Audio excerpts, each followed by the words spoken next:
Well, you shouldn't be sick and tired of Taylor Swift. I'm not. You're not. Well, maybe you are, but you shouldn't be. Happy Monday. Welcome in. Thanks for joining us on KCMO.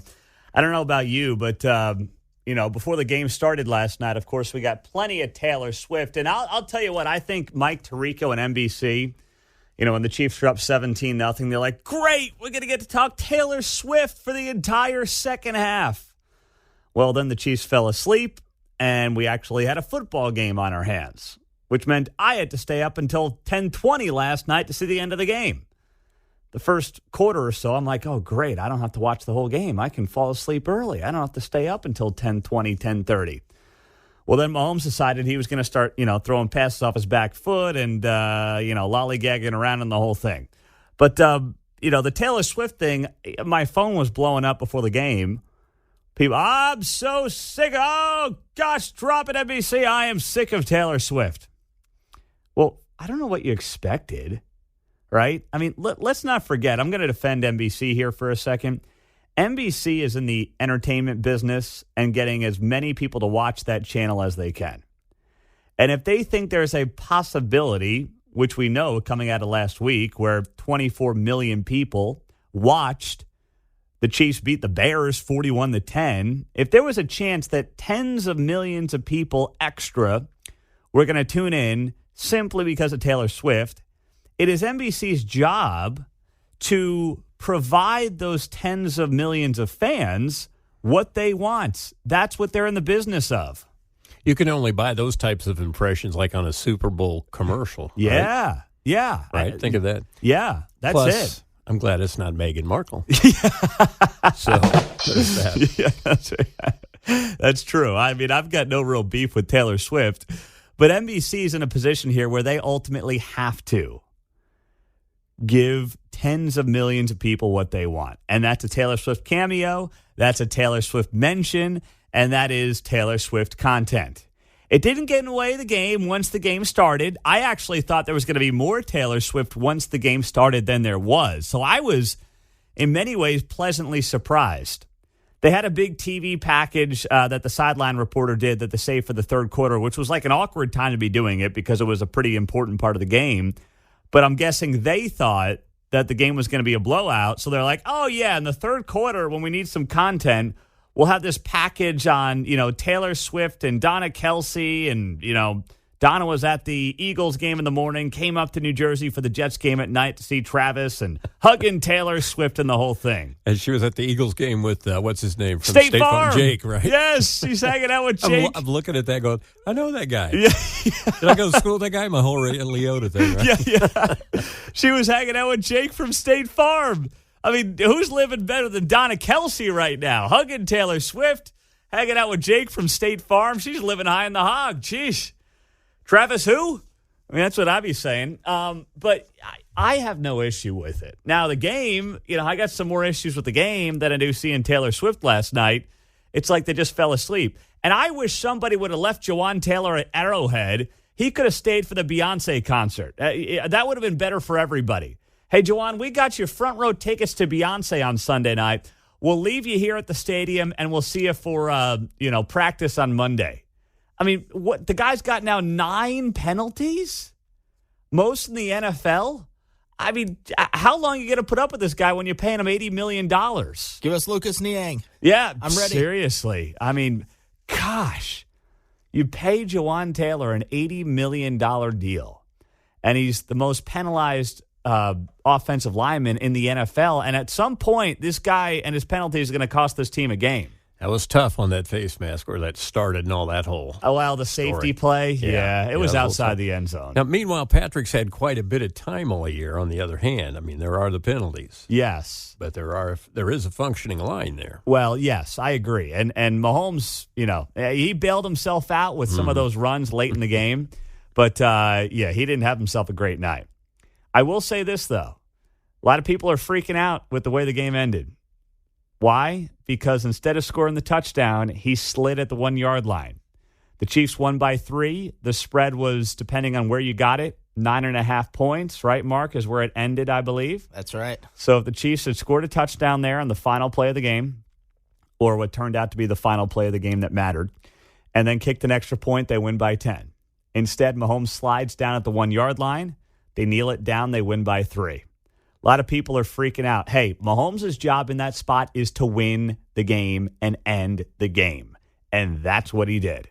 Just because you're a degenerate gambler who bet more money than you should have is not Patrick Mahomes' fault. Would you defend him there, Mark, please? I love the slide. I was cheering for the slide. I only had the Chiefs money line, so I didn't care about the 10 points, but I would have liked the slide no matter what. All right, good. Good. Old school guy, no money on it. I still hate leaving points on the board, and that's twice this year. Yeah, okay. All right. But well, there's no NFL statistic for games or for points. Yeah. No, that's not part of it. Football. Unlike soccer on the other side of the pond there. Hey, his job is to end the game right there, and that's exactly what he did. Exactly. So now the other big thing in town, I don't know if you saw this. I'm sure many of you, listen, you wouldn't have caught me dead at a Beyonce concert. So, I was not going to ever be there last night at Arrowhead Stadium for the Beyonce concert. However, if you didn't see, the Beyonce concert did not start until 10 p.m. last night because of the traffic around Arrowhead Stadium. It was such a mess, and I was monitoring it on my phone when I saw social media going crazy about it. But, I mean, it was dark red on the traffic, Google Maps thing around Arrowhead till like 9:30 at night.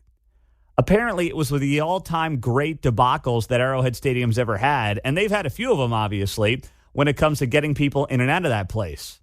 Now, apparently, last night, part of the problem, of course, is the Royals played.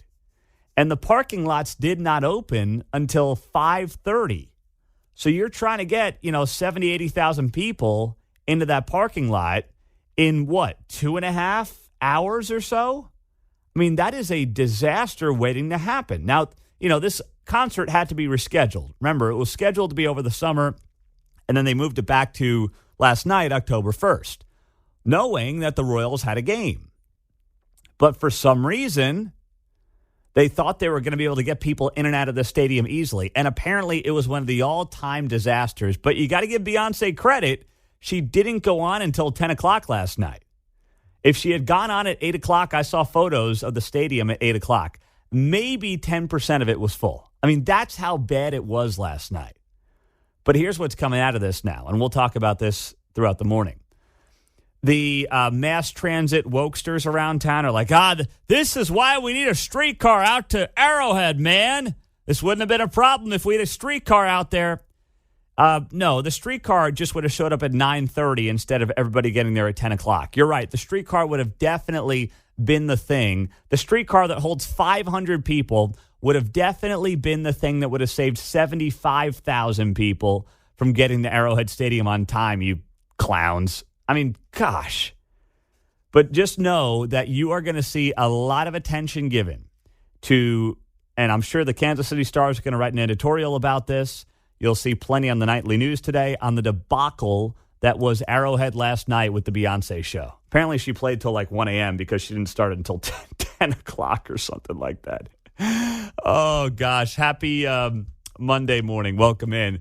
Now, the only thing that was a bigger debacle than getting in and out of Arrowhead last night was the way the government did not shut down. It almost did, it didn't, and now everyone's acting like a 10-year-old girl at the Beyonce concert. We'll get to that and what it means coming up 6:14, not 9:14, 6:14. I don't want to fast forward 3 hours. We'll get to you and much more as we kick it off here on KCMO. Well, let's get this out of the way first. Matt Gaetz, the Florida Republican member of Congress, House of Representatives, rumors that he may want to be governor of Florida one day. The man is a loser. The guy has no plan. The guy has no strategy. The guy is no conservative either. He is not someone who's fighting for you. He's not fighting for conservative principles. Matt Gaetz is fighting for himself and his political future and attention. I mean, he is pathetic. He's a pathetic little man is what he is. And that was on full display. And by the way, thanks to Matt Gaetz, we are going to spend more money as a federal government than we would have under the original plan that Kevin McCarthy and House leadership had devised in recent days. That's not to say, by the way, that there isn't something to be said for how the government operates. Congress operates far worse than you do at your house. They could not balance a checkbook if they tried. Overall, I mean, of course, they're all pathetic. But, when you're measuring who's more pathetic, unfortunately for Matt Gaetz, he comes out on top. Now, what this is about is, by now, the government would have had a partial shutdown last night. But ultimately, over the weekend, Kevin McCarthy devised a plan that required Democrats to vote with him to pass this government spending bill for another 45 some odd days. And that's what they ultimately got done. It passed the Senate, and we move on. So there, for now, is no government shutdown. Does that mean that Washington, D.C. does a good job? No, that's not what it means. Does it mean that I'm a Kevin McCarthy fan necessarily? No, not really. It's not about him. I was the one who, when he was struggling to get the votes to be Speaker of the House, I was kind of okay with it. I was like, you know what? Yeah, this isn't the worst thing in the world. No one's going to remember this in 6 months. So this isn't about defending Kevin McCarthy or anything like that. But it's simply about having a strategy, right? And what was going on here the last few days between a small group of Republicans and Kevin McCarthy was not about conservative versus moderate. That's not what it was about. Some of the most conservative members of the Freedom Caucus, like Chip Roy out of Texas and some of these folks, I mean, they were on board with Kevin McCarthy. They agreed with Kevin McCarthy's strategy. And these are the guys who, at their very core, are fiscal conservatives. And they were accepting of what Kevin McCarthy had drawn up. But there was a very small group led by Matt Gaetz in Florida who said, no, this isn't good enough. And here's the thing. You cannot let perfect be the enemy of good enough, especially understanding how politics works in Washington, D.C. You have to get something to the House. You don't have a large majority there, right? You've only got, a handful of seat majority in the House of Representatives. Then something has to get through the Senate, which is led by Chuck Schumer and the Democrats. And then Joe Biden has to sign something. That's how it works. It has to work that way. So McCarthy had devised this plan where they got an 8% cut in domestic spending and strong border control measures. That was in the original deal. That now goes out the window. That is now not part of the deal that ultimately was passed. Why? Because Republicans sabotaged themselves, and now the spending is worse over the next 45 days. They did this to themselves. And predictably, they're now desperately blaming everybody else. That's what's going on right now. They completely hosed anybody who is actually looking to get spending, not that it's ever going to be under control, at least not under, the present situation, but try to reel it in, right? That's what Kevin McCarthy was going to send the Senate. There was going to be border patrol measures in there. There was going to be domestic spending cuts of 8%. Now the spending's going to be only worse over the next 45 days with this continuing resolution. So that's now where we find ourselves, in a worse situation than we had been, because Kevin McCarthy had to get Democratic support. So now Sharice Davids, our local congresswoman here in Kansas, she's able to send out this email headlined, "Update, Bipartisan Action to Keep Government Open."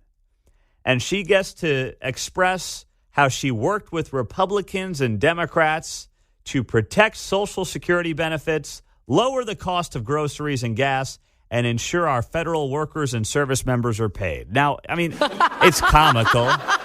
We all know it's comical. But because of decisions like the one we got from Matt Gaetz and a couple other Republicans in the House, Democrats get to claim a big win. And by the way, they get a big win. There are no spending cuts. There are no border control measures in this bill that was passed, because Matt Gaetz was looking for attention. Matt Gaetz wanted to raise his profile and his name ID. And that's exactly what he did. If you didn't see it, he was on ABC this week. He was on CNN yesterday. This guy who insists he's the one who is fighting for what is right is going on ABC and CNN to explain himself. That should tell you all you need to know about this huckster, about this guy who is not actually serious and has no plan. He's just old man yells at clouds, except he's not an old man. He's like 40 some odd years old. He's not now, in D.C., he's a kid, by the way. So that's how we end up here. That's how this ends up, becoming the thing it became. But by the way, Joe Biden was loving Matt Gaetz over the weekend. Matt Gaetz was Joe Biden's best friend. Joe Biden loved the fact that Matt Gaetz, the Florida Republican congressman, had to essentially force Kevin McCarthy to work with Democrats and get Democrat votes to not shut down the government, to avoid that kind of a shutdown. And Joe Biden's smiling on this Monday morning, and he can thank Matt Gaetz. 913-408-7710. And you don't have to just take my word for it. I mean, Matt Gaetz said as much himself. He was running around to any mainstream media yesterday who would listen to him. And we'll get to that audio coming up next. So you really don't have to just take my word for it. I mean, you can listen to Matt Gaetz himself, the Florida congressman who is planning to she's trying to get rid of Kevin McCarthy, Speaker of the House. He wants Kevin McCarthy out as Speaker. And he went on his good friends CNN and ABC yesterday where he made this pitch. He said, yes, I will file a motion to oust Kevin McCarthy as Speaker of the House. Why? Well, because Matt Gaetz was not able to shut down the government. Now, we talked about this on Friday. If the government were to shut down, we would have never noticed, right? The media would have gone hysterical about it.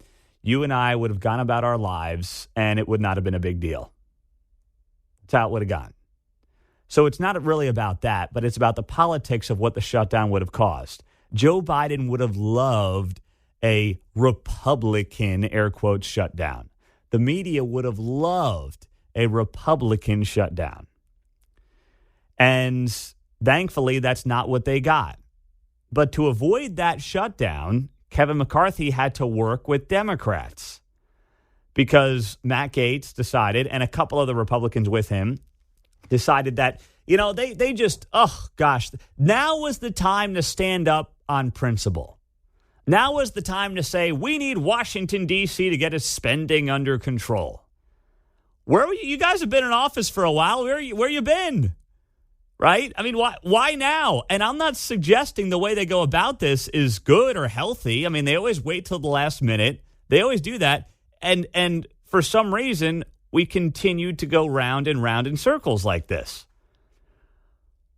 So anyway, here's Matt Gaetz on CNN saying, yes, he's going to file a motion to try to get rid of Kevin McCarthy. I do intend to file a motion to vacate against Speaker McCarthy this week. I think we need to rip off the Band-Aid. I think we need to move on with new leadership that can be trustworthy. Look, the one thing everybody has in common is that nobody trusts Kevin McCarthy. He lied to Biden. He lied to House conservatives. He had appropriators marking to a different number altogether. And the reason we were backed up against this shutdown politics is not a bug of the system. It's a feature. Kevin McCarthy's goal was to make multiple contradictory promises, to delay everything, back us up against shutdown politics, and at the end of the day, blow past the spending guardrails he'd agreed. Okay, that's Matt Gaetz trying to wiggle his way out of this corner he's backed himself into.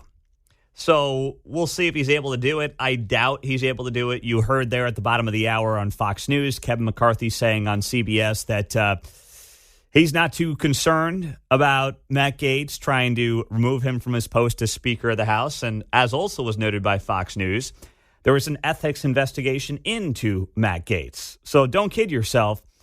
There's something in this personally for Matt Gaetz. He potentially has something to lose in this entire story. But here's the thing.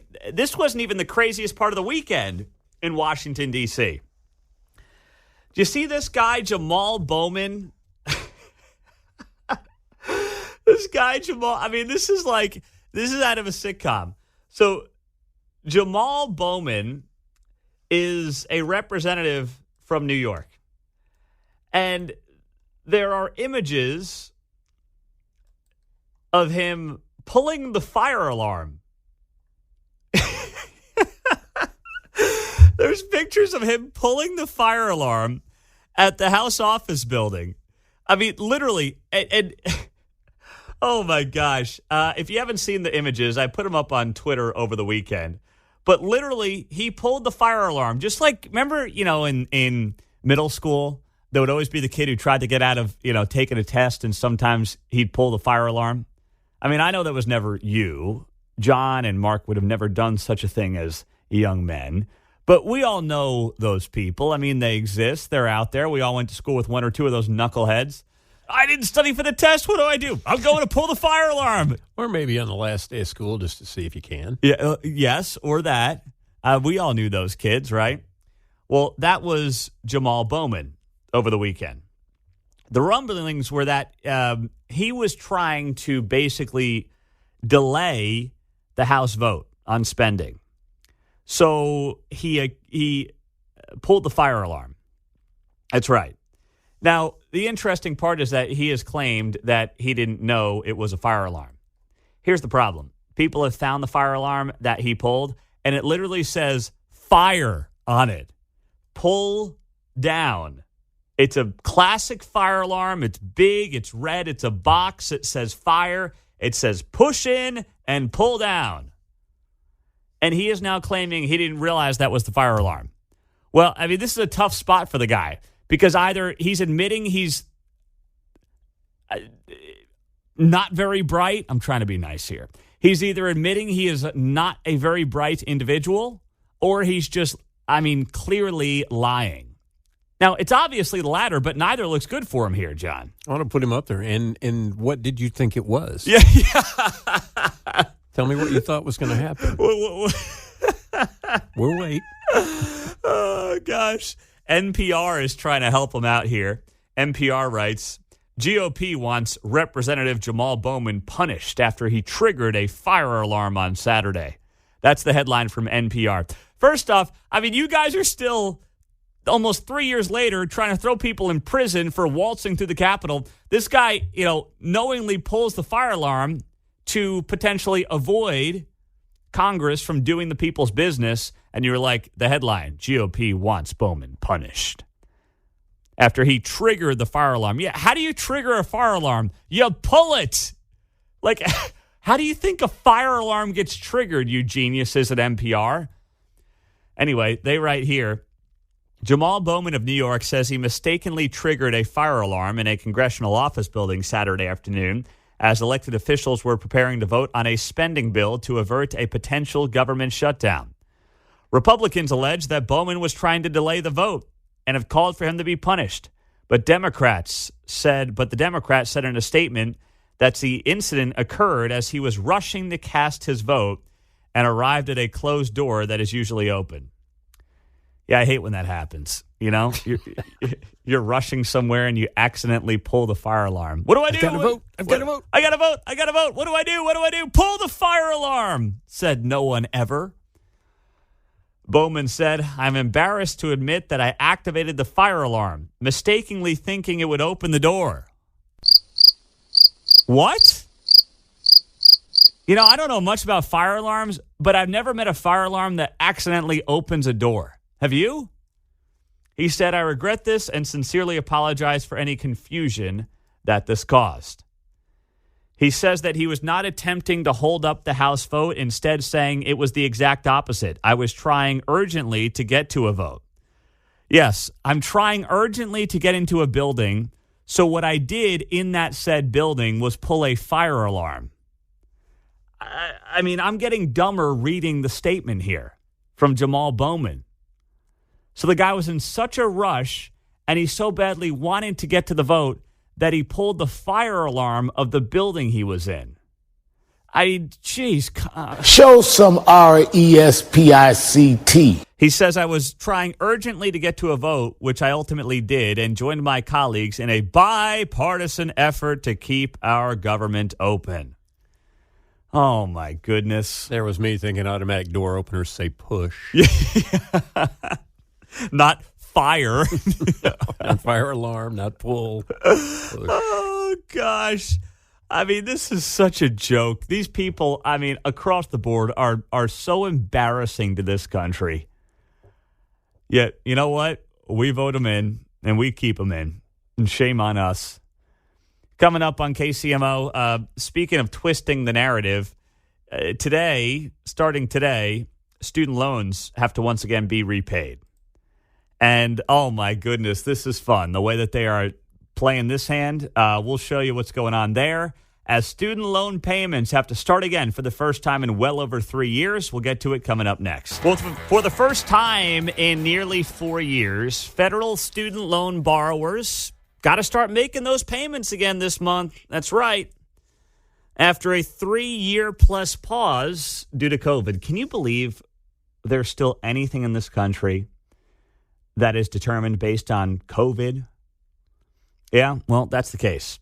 So thankfully, people who willingly took out loans, just like millions of Americans before them did, are going to have to pay them off. Again, finally, get back in the groove and start paying off loans.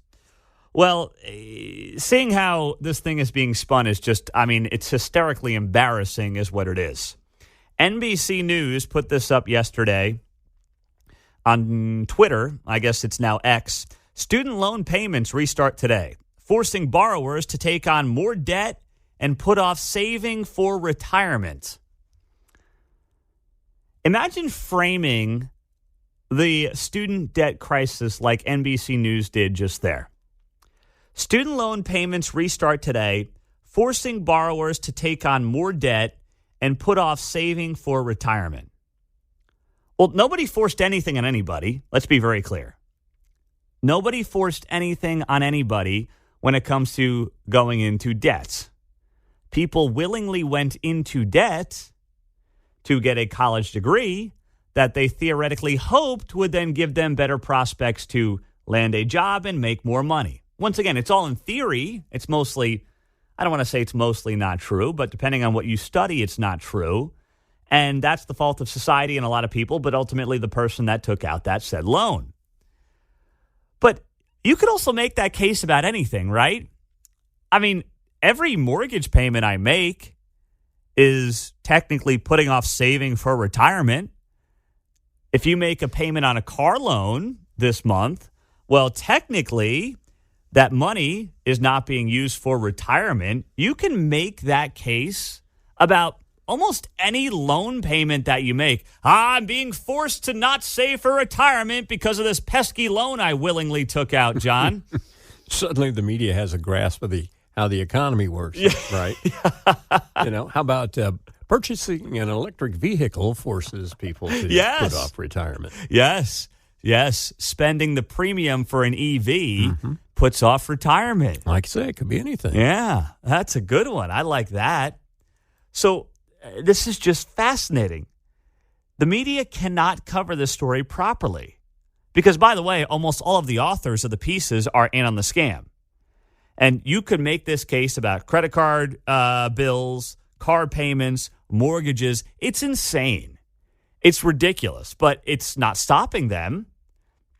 So the article for NBC goes on the note here, tens of millions of Americans with federal student loan debt have had a financial reprieve for more than 3 years as a pandemic-era repayment pause was extended multiple times since March of 2020. And I will say this as well. That was a huge mistake by the Trump administration. Huge mistake. And this it's not to rag on Trump. It's just to say, I hope if the guy gets back in the office, and I'm not saying we're ever going to have another pandemic, God willing, in our lifetimes, but this is the kind of dumb policy that gave an opening for, you know, people who want to bail out loans forever and make the government look like the hero and everything. This gave them a perfect opening to go about doing that. The article here notes more than 45 million borrowers together owe approximately $1.6 trillion. According to Joe Biden's administration, which tried to cancel up to $20,000 in student debt for tens of millions of eligible borrowers, only to have the Supreme Court kill the program in June. So dramatic. They killed the program.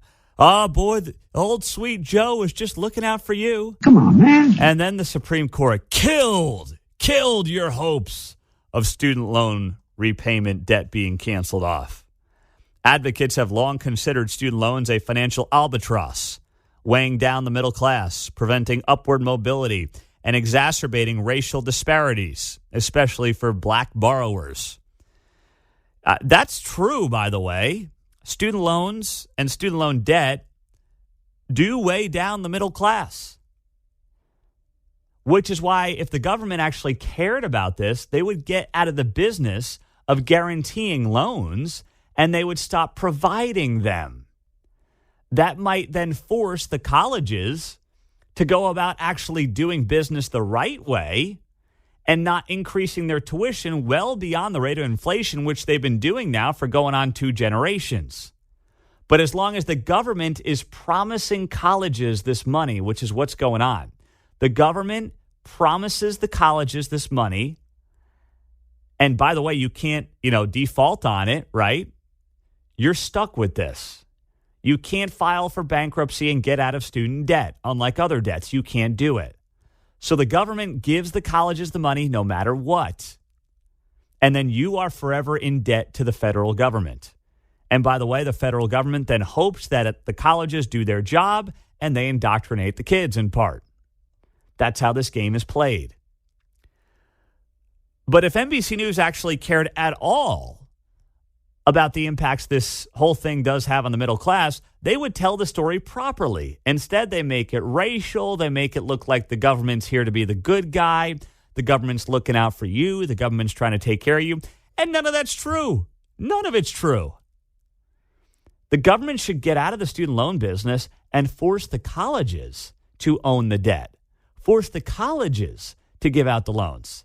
And then let's see who's handing out $100,000 loans for sociology degrees.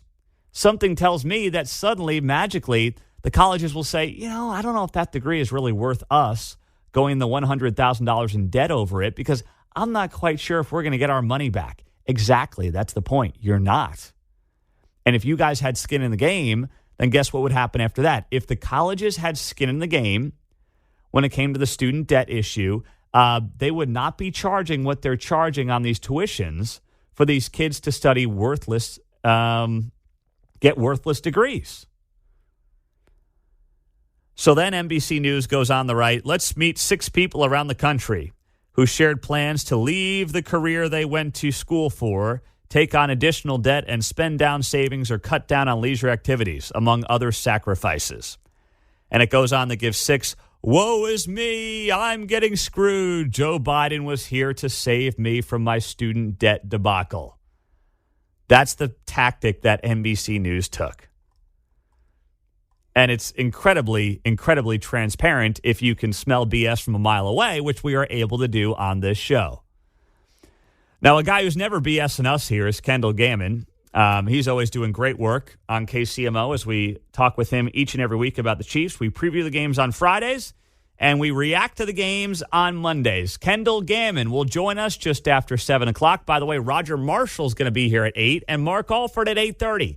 A busy Monday morning here on KCMO. When the LA Times is writing columns about you, it's always a little concerning. Welcome in 8:21 on a Monday. Hope you had a great weekend. The government's not shutting down. I know Joe Biden would have been very happy with a shutdown that he could have called a Republican shutdown. That's not happening. The Chiefs get out of New Jersey with a win last night, beating the Jets 23-20. So all is good. Now we just need the temperatures to cool off around here. I'm sick of 92 degrees on October 1st. Sheesh. So this was written in the LA Times. I saw it on Tony's Kansas City last night. Column, my son told me Kansas City was on the rise. Taylor Swift just proved him right. Now, does that headline make any sense to you? How does Taylor Swift showing up at a football game for a guy that she's dating prove anything about Kansas City? If Travis Kelce was playing for the Chicago Bears, or if he was playing for the Seattle Seahawks, theoretically she would have been at that game.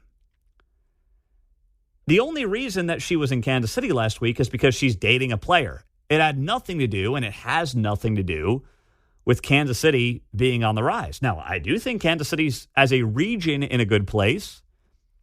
I have some concerns.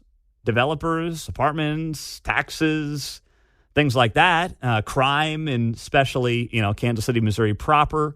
So don't get me wrong, there's problems. But generally speaking, I'd say we're in a good place. I'm happy about that. I'm, proud to call it home, as many of you are. So there's a lot of great things. I'm not going to do doom and gloom. But the headline in the LA Times, it made no sense to me. So anyway, this columnist, Mary McNamara, she's a culture columnist and critic for the LA Times. She writes here, was Kansas City having its breakthrough moment? My son has been telling me that Kansas City was about to become the next San Francisco. Which, whoa, gosh, I get shivers hearing that. Hey, woo! I don't want any part of that. Although some people in this town would love Kansas City to be the next San Francisco, Needles all over the floor, homeless people all over the place. But don't worry, Google's got a headquarters there or something, so that makes up for it, I believe. Oh, they'd be having a field day with that. Okay, Austin, she writes, ever since he moved there a year ago. With a population hovering around 500,000, 2 million in the wider metro area, Kansas City may be small, but as my son assures me on an almost daily basis, it's bristling with artists, writers, musicians, entrepreneurs, sports teams, political activism, and, of course, the best barbecue east and west of the Missouri River. As images of the star cheering the Chiefs from a box at Arrowhead Stadium flew across social and then legacy media, I wondered if maybe, just maybe, he was right. I mean, Taylor Swift wouldn't date a Chief if Kansas City wasn't cool. Boy, this lady thinks very highly of Taylor Swift, by the way. She's insulting her without realizing she's insulting her. So would the woman who just boosted local economies all across the country with her record-breaking concert tour soon be sprinkling her pixie dust on the Paris of the Plains? She adds, would she and Kelce be caught canoodling amid the biker merch in the West Bottoms, beer hopping in the Crossroads, or debating sauces at Arthur Bryant's? Look at what she did for ketchup and seemingly ranch. Just days after a viral tweet showed her eating chicken tenders with said condiment, Heinz announced a new ketchup and seemingly ranch product.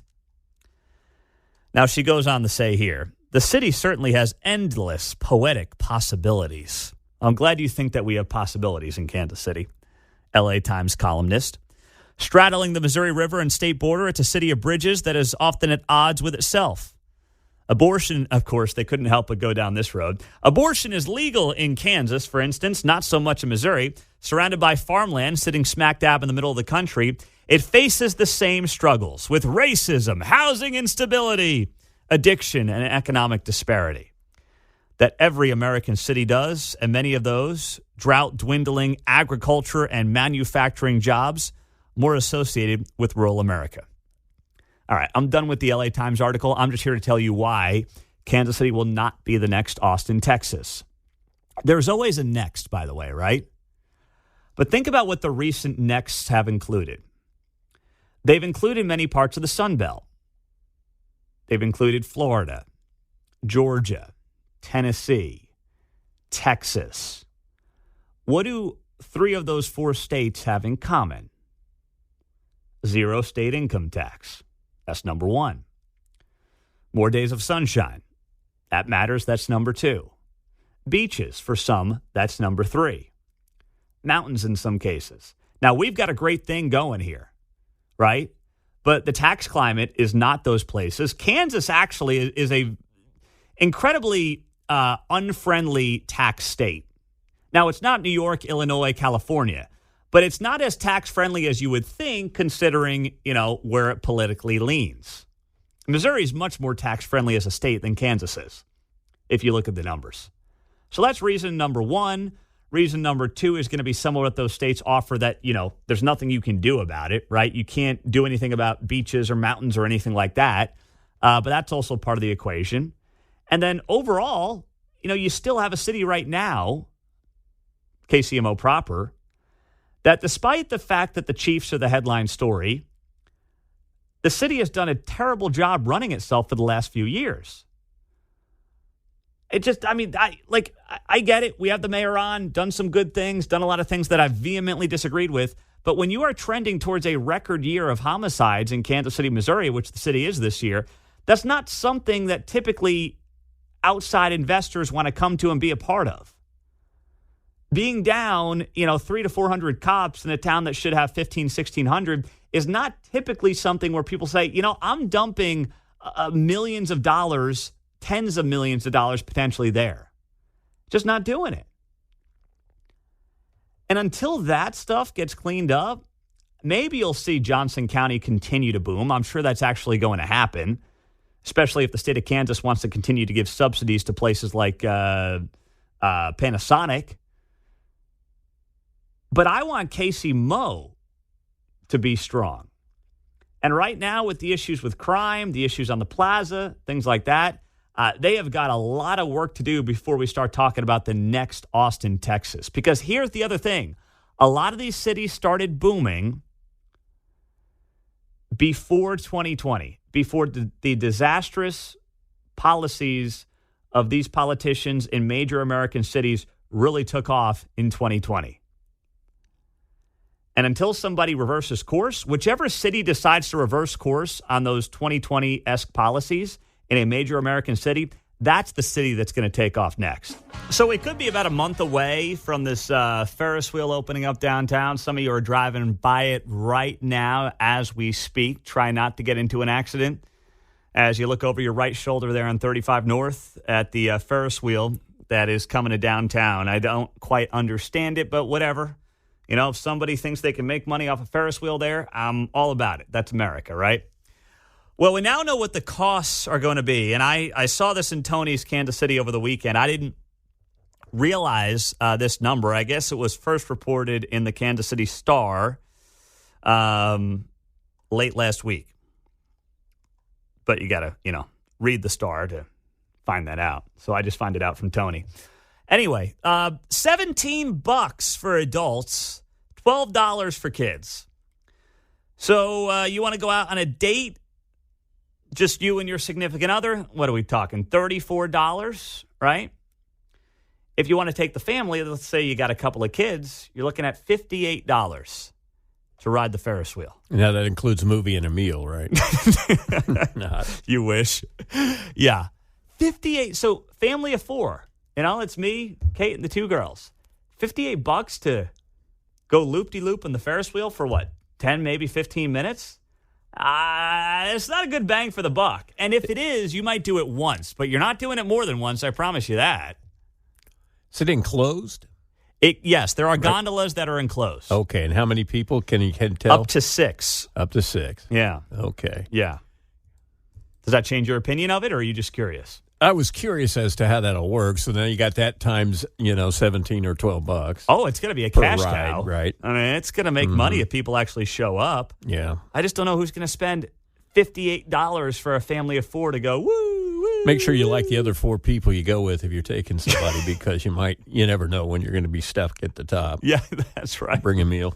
I wonder if they'll lower the cost eventually. Like, you can go to Shields and ride the Ferris wheel for like $2. It's $2 at Shields. Right? I mean, I've been to Shields, taking Claire on the Shields Ferris wheel, and it's like, you want to talk about great fun for cheap. I mean, you walk around Shields, and then you ride the Ferris wheel, bam, you've killed a whole morning doing that.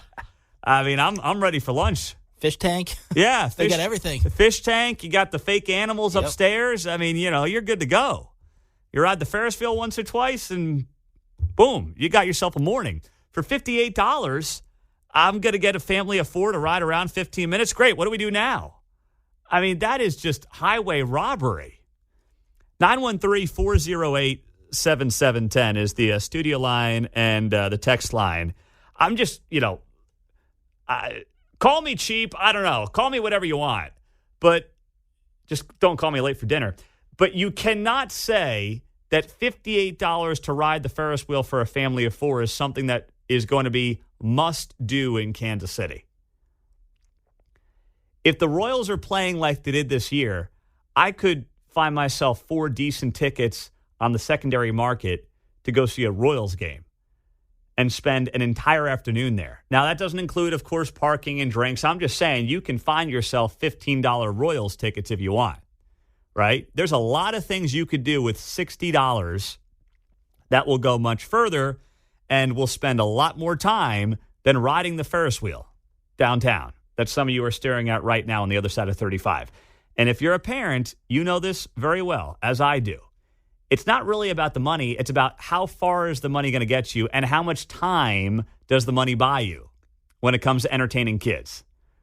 And $58 for a 15-minute deal, that's not what I'm calling bang for your buck right there. So this thing is already screaming bust to me.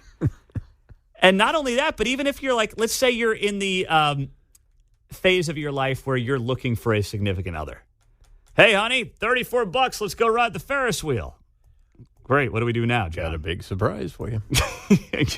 I've lived here all my life, and I was trying to figure out which way it rotates. So what are you going to see? Is it going to look like you're going to get dumped onto I-35 as you come down around, or does it go, that'd be counterclockwise, I guess? I don't know. That's a good question. Well, luckily, it faces the right direction for a major league stadium, though, apparently. It's kind of facing to the northeast. I guess. I don't know. Curious. Maybe it goes both ways. I don't know. I don't know. Is there an accelerator on the thing? Can I control how fast we go? I just want to know what the Carney's going to look like who's running the thing at the very bottom. It's always a judgmental thing for me. I think it would be facing toward downtown, like the Liberty Memorial, so you can like kind of have that view. It's like due east-west, right, is how it looks like it's kind of I thought facing. it was in there at an angle, but I don't remember. Yeah, I haven't studied it too hard. It. I'm trying to not get into an accident when I drive by it. Right. It's hard enough to get onto that merge there, you know? I mean, never mind when you got a Ferris wheel to stare at over your right shoulder. So, anyway, I don't have high hopes for this. Maybe we can get Wendy a thing on there to do traffic from, you know? Oh, gosh. Oh, my goodness gracious. 913-408-7710 is how you join us on KCMO. Pete, how long is it going to take some idiot to start taking shots on the Ferris wheel? Well, I don't know. I guess you could sneak in a flask. I'm not sure why that bothers you if somebody's got a flask on the Ferris wheel. As long as they're not operating the thing, then who cares? What's the big deal? They may have meant the other thing. Oh, well, I didn't think about that. Thought. Oh, jeez. I see what they did there. Yeah. See, here I am on a Monday thinking the best of people, thinking, oh, they're taking shots. Oh, yeah, that's a good point. Someone's going to start. You're right. Gosh, what a mess. I want to know how much the mini golf is, because that's probably another cost, because I'd rather mini golf than go on that thing. Is that going to be there too? I think so. Oh, there's going to be mini golf there? Yeah. Oh. Gosh. Okay. Well, mini golf takes at least 40 minutes. Just adding the costs up. Yeah. I tell you what, $58 for 45 minutes of mini golf is much better than $58 for 15 minutes on a Ferris wheel. Hey, great shot of 35. Wow. Is that a stolen car? Wow, that guy doesn't look like he owns that thing. What's going on here? The potential is unlimited. Unlimited. Coming up, 913-408-7710 is how you join us on KCMO. Let's go quickly, Stu in Rosedale. I got less than a minute for you, Stu. It's all yours. Well, Mungo, you know, my days of erotic adventures are in the past, but if I were a younger man, I would want to be the first to join the Mile High Club in the Ferris wheel. Well, don't sell yourself short, Stu. Anything's possible, you know? All right. Don't say anything inappropriate. Thank you. Stu started getting into his own mind there after I opened up the door for him. He was speechless.